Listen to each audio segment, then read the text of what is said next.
Okay, next format जो है हमारी वो है equation reducible into the variable separable format. मतलब एक ऐसी इक्वेशन जिसको हम वेरिएबल सेपरेबल फॉर्मेट में कन्वर्ट कर सकते हैं या सेपरेशन ऑफ वेरिएबल फॉर्मेट में कन्वर्ट कर सकते हैं। तो कैसे करेंगे देखिए, कुछ एग्जांपल दे रहा हूं, एग्जांपल के थ्रू क्लियर हो पाएगा। जैसे ये इक्वेशन मैं आपके सामने दे रहा हूं, dy by dx is equals to x plus y का होल स्क्वायर। ये dy by dx equals to x plus y का होल स्क्वायर। इसे मुझे वेरिएबल सेपरेबल फॉर्मेट में कन्वर्ट करना है। कभी भी आपको ये मल्टीपल टर्म x और y का सम मिल जाए तो आपको एक ही काम करना है, हर जगह x प्लस वाई को आपको t सपोज कर लो या v सपोज कर लो, बोलो क्या अच्छा लग रहा है, t या v? सर t सपोज कर लीजिए। ओके, आपने t सपोज कर लिया तो x प्लस वाई t में जाएगा। तो ये dy by dx की वैल्यू निकालो, किससे निकलेगी? इसी से निकलेगी। कैसे निकलेगा? डिफरेंशिएट कर दीजिए। तो dt by dx x के रिस्पेक्ट में डिफरेंशिएट करेंगे तभी तो मिलेगा। dt by dx x का कितना 1 और y का कितना dy by dx। तो dy by dx की वैल्यू यहां से कितनी आ गई? यहां से dy by dx की वैल्यू आ गई dt by dx माइनस का 1।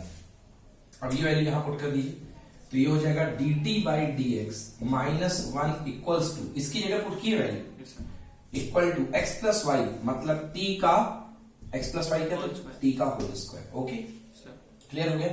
अब ये 1 इधर ले जाइए तो dt by dx equals to t square plus कितना 1। अब बड़ा इजीली आपको वेरिएबल सेपरेबल फॉर्म में दिख रहा है, ये नीचे आ जाएगा और ये ऊपर चला जाएगा। So dt divided by t square plus 1 is equals to कितना dx। ठीक है ना, आप इंटीग्रेट कर दीजिए तो dt upon t square plus 1 is equal to integration of dx plus c constant लगा दीजिए किसी एक तरफ, बेहतर लगेगा। तो dt का T square plus 1 upon 1 plus x square क्या होता है? tan इनवर्स x होता है ना। हाँ सर। तो ये हो जाएगा क्या? tan इनवर्स और 1 अपॉन a भी होता है। नहीं, ये तो उसमें a स्क्वायर होता है तब होता है एक्स स्क्वायर प्लस ए स्क्वायर में। एक्स स्क्वायर प्लस 1 है तो tan inverse t upon a की जगह कौन बैठा? 1, तो 1 ही हो जाएगा। आया नहीं हुआ? Equals to x plus c. So ये हो जाएगा tan इनवर्स t की वैल्यू रिप्लेस करिए x प्लस वाई, आ गया answer x plus y is equals to x plus c. So this is your answer, है ना। tan inverse x plus y equal to x plus, अगर उधर cube होता था सर, किधर x plus y whole square sir ऊपर में, यहाँ क्यों होता तो भी यही करते, तो भी यही करते। कभी भी x प्लस वाई की स्ट्रक्चर मिल जाए आपको अंदर सिंगल पावर, तो आपको x प्लस वाई को क्या सपोज करना है? t, हमेशा। Sir x square plus y square तो कुछ अलग होता, फिर वो देखना पड़ता है, उसमें नहीं लगता। हर चीज के अलग अलग फॉर्मेट है, अभी इसका यही फॉर्मेट है, ठीक ना। मतलब कि यदि dy by dx और अंदर x प्लस वाई की स्ट्रक्चर मिल रही है, कहीं भी मिल रही है, तो x प्लस वाई को क्या ले लो? t। क्लियर हुआ? अगर कोई वो कांस्टेंट नंबर होता नहीं, x प्लस वाई प्लस 2 होता तो x प्लस वाई का स्क्वायर प्लस 3 होता, मान लीजिए sir 2x plus 2 1y, 2x plus 1y, तब नहीं हो पाता, तब तो वो लीनियर इक्वेशन में जाता ना। हाँ सर। फिर तो लीनियर फॉर्म में जाता। ओके, वो उसको सॉल्व करते समय ही पता चलेगा। तो x plus y equal to c, इसको और ज्यादा सॉल्व कर सकते हैं। वैसे यहां तक तो सब्जेक्टिव में आपका आंसर सही है, बट जब आप ऑब्जेक्टिव में आएंगे तो क्वेश्चन के आंसर आपको चूज करने पड़ते हैं, तो आपको मैच करना पड़ेगा। तो कई बार जो ऑब्जेक्टिव क्वेश्चन इससे पूछा गया, इसका आंसर दिया है x plus y equal to, ये tan इनवर्स यहां जाएगा tan of x plus c. तो इससे जो ऑप्शन आया था वो ये था, इसलिए मैंने आपको बताया ऑब्जेक्टिव में आपको आंसर चेक करना पड़ेगा। ये नहीं मिलेगा आपको ऑब्जेक्टिव में, को हो सकता है ये मिले या ना मिले। ओके, 8 क्वेश्चन नंबर एनसीईआरटी का, क्वेश्चन नंबर 8 9.3 का। ओके, 9.3 का 8 क्वेश्चन पढ़ रहा हूं। Form the differential equation of family of ellipse having foci on y axis. आपको एलिप्स की फैमिली का इक्वेशन बनाना है जिसकी फोकाई कैसी हो? वाई एक्सिस में। तो वाई एक्सिस में फोकाई, वही जिस तरफ फोकाई होती है उसी तरफ एलिप्स खींचता है। अगर एक्स एक्सिस में फोकाई होती है तो एलिप्स किस तरफ खींचता है? एक्स एक्सिस में। ये होती है एक्स, फोकाई यहां पर होती है। फोकाई मतलब दो फोकस को मिला के क्या बोलते हैं? फोकाई। तो ये तो एक्स एक्सिस का, हमें ये नहीं बनाना है, हमें ये बनाना है। ये वाली हमें एलिप्स की फैमिली की इक्वेशन चाहिए है, जिसकी फोकाई, अब इसकी फोकाई किस तरफ होंगी बोलो, वाई एक्सिस में। तो एक इक्वेशन ये बन सकता है, एक एलिप्स ये बन सकता है, एक एलिप्स ये बन सकता है, एक एलिप्स ये बन सकता है। So what is this? This is family of ellipse. क्या है ये? फैमिली ऑफ एलिप्स, ठीक है ना। तो फैमिली ऑफ एलिप्स है, हमें बनाना है इसका डिफरेंशियल इक्वेशन इस फैमिली का, जो कहां है, जो वाई एक्सिस में है ना, जो वाई एक्सिस के अलोंग खुल रहा है एलिप्स, जो वाई एक्सिस में जा रहा है, उसका हमें डिफरेंशियल इक्वेशन बनाना है। तो सबसे पहले आपको एलिप्स की इक्वेशन जाननी पड़ेगी कि एलिप्स की इक्वेशन क्या होती है ना। एलिप्स की इक्वेशन जो वाई एक्सिस में जाता है उसकी इक्वेशन क्या होती है। देखो आपको याद होगा एलिप्स का फॉर्मूला, एलिप्स की जो इक्वेशन होती है एक्स एक्सिस में यदि जाता है तो एक्स एक्सिस में जाने वाले एलिप्स का इक्वेशन होता है x square upon a square plus y square upon b square equal to 1। Okay, x square upon a square plus y square upon b square equal to 1, ये होता है x square upon a square plus y square upon b square equal to 1। ये ellipse की equation होती है। But ये कब होती है? अगर मैं यहां लिखूं a square greater than b square तो ये एलिप्स किसके अलोंग जाएगा? एक्स एक्सिस के अलोंग। बट यदि मैं लिखूं यहां पे b square greater than a square, b square greater than a square, मतलब ये वाली एक्सिस बड़ी है और ये वाली एक्सिस छोटी है, तो ये एलिप्स किसके अलोंग जाएगा? वाई के अलोंग, ठीक है ना। तो हमें यहां पर जो इक्वेशन लेनी है, क्योंकि हमें इसने बोला है वाई के अलोंग, एक्स के अलोंग नहीं बोला है, हमें बोला है वाई के अलोंग, तो हमें यहां पर लेना पड़ेगा x square upon a square plus y square upon b square equal to 1, where b square is greater than a square, ठीक है ना। ठीक है, और मतलब जो y के नीचे रहता है वो y एक्सिस का होता है, जो x के नीचे रहता है वो x एक्सिस का होता है। अभी क्वेश्चन ने कहा है कि आपका जो एलिप्स है वो इसके अलोंग जा रहा है, तो y के अलोंग कौन है? b। कौन है y के अलोंग? b क्या होती है? Semi major axis. थोड़ा 11th की टॉपिक्स हैं, पढ़े होंगे। सेमी मेजर एक्सिस b है, तो यहां पे b should be greater than a, और अगर b a से बड़ा है तो b square greater than a square. तो इक्वेशन हमारा बनेगा, let the equation of ellipse, let the equation of ellipse, ellipse की जो इक्वेशन बनेगी वो बनेगी x square upon a square plus y square upon b square equal to 1, where b square is greater than a square. तो ये आपकी ellipse की equation बन गई। ये आपकी एलिप्स की इक्वेशन बन गई। सर जो हमने पहले बनाया था a square is greater than b square, वो एक्स एक्सिस के अलोंग है, लेकिन उसकी इक्वेशन भी सेम बनेगी ना। हाँ, फर्क केवल क्या होता है? लिखने में फर्क होता है भाई। अभी मेजर एक्सिस बी वाला बनेगा, मेजर एक्सिस वाई के लॉन्ग जाएगा, इसका इक्वेशन भी वही है, उसका इक्वेशन भी वही है। समझ रहे हो मेरी बात क्या कह रहा हूं मैं?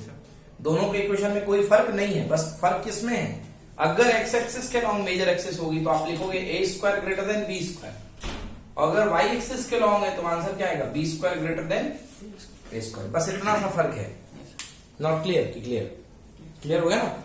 हाँ, मतलब कुछ ज्यादा इसमें फर्क आपको नहीं दिखाई देगा। अब आपको इसका डिफरेंशियल इक्वेशन बनाना है। आ जाओ करते हैं डिफरेंशियल इक्वेशन। क्या कर दो? एक्स के रिस्पेक्ट में डिफरेंशिएट कर दो, एक्स के रिस्पेक्ट में डिफरेंशिएट। तो इसको डिफरेंशिएट करोगे तो क्या हो जाएगा? ये 1 अपॉन ए स्क्वायर, और एक्स स्क्वायर का डिफरेंशिएशन कितना भैया? 2x। ओके, एक्स स्क्वायर का डिफरेंशिएशन 2x। अच्छा, दो आर्बिट्ररी कांस्टेंट है, एक a है एक b है। कितने आर्बिट्ररी कांस्टेंट है बोलो? दो। तो मैंने बताया था जब दो आर्बिट्ररी कांस्टेंट होते हैं तो दो बार डिफरेंशिएट करना पड़ेगा। तो कुछ भी करके दो बार डिफरेंशिएट करना है, और पिक्चर में से इन ए स्क्वायर बी स्क्वायर को अपन को बाहर भगाना है, क्योंकि जब तक आर्बिट्ररी कांस्टेंट आएंगे तब तक वो डिफरेंशियल इक्वेशन माना नहीं जाएगा। तो 2x upon a square plus 2y upon b square, और साथ में dy by dx equal to कितना हो गया भैया? 0। 1 का डिफरेंशिएशन कितना हो जाएगा? 0। ओके, 1 का डिफरेंशिएशन 0। अब यहां से देखो थोड़े जुगाड़ लगेंगे। यहां से 2y upon b square dy by dx is equal to कितना हो जाएगा? माइनस का 2x अपॉन ए स्क्वायर। 2 से 2 कैंसिल। कैंसिल। तो dy बाई dx की वैल्यू क्या होगी बेटा, बी स्क्वायर को ऊपर ले जाओ तो माइनस बाहर, बी स्क्वायर अपॉन कितना, a square. A square, b square upon a square. Clear होगा। यहां से dy by dx equal to minus का b square upon a square, और यहां बचेगा कितना, x अपॉन y। बचेगा कि नहीं बचेगा, x अपॉन y। ये आ गई dy बाई dx की value, minus b square upon a square x upon y। इस तरीके से क्लियर है। Yes sir. ओके, नाउ अब हमें, बट अभी भी हमारा काम नहीं हुआ है क्योंकि एक बार और डिफरेंशिएट करना है। Yes sir. ठीक है ना। देखो यार, मैंने जब डिफरेंशियल इक्वेशन पढ़ाया था आपको स्टार्ट में, तो मैंने बोला था कि कांस्टेंट को गायब करने का पूरा जिम्मेदारी आपकी है। ये यहां पर इसके मल्टीप्लाई फॉर्म में, किस फॉर्म में है, मल्टीप्लाई, दिख रहा है। Yes, sir. तो इसको आप तुरंत यहां लेके आओ, तो dy by dx multiplied by y by x, y by x yes sir.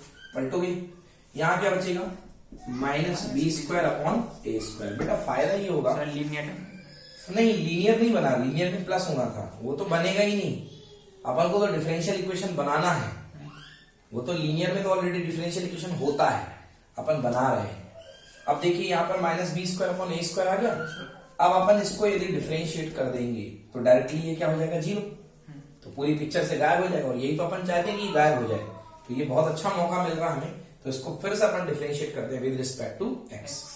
चलिए, differentiating with respect to x थोड़ा डिफिकल्ट हो रहा है, मगर करना तो पड़ेगा, मार्क्स भी मिलेंगे। Differentiating with respect to x, x के रिस्पेक्ट में डिफरेंशिएट करो, तो d by d x of dy by dx into y by x, क्योंकि यार प्रोडक्ट फॉर्म में है, इक्वल टू इधर का पार्ट का डिफरेंशियल कितना, जीरो, कुछ है ही नहीं है, तो आंसर इधर का कितना आ गया, जीरो। अब चलिए डिफरेंशियल करते हैं, वही first function dy by dx into second function का डिफरेंशिएशन। देखिए सेकेंड फंक्शन का dy by dx of y by x, first into second का डिफरेंशिएशन, प्लस सेकेंड फंक्शन यानी y by x, y by x into first का differentiation dy by dx of again dy by dx equals to कितना, zero. Note करिए इतना।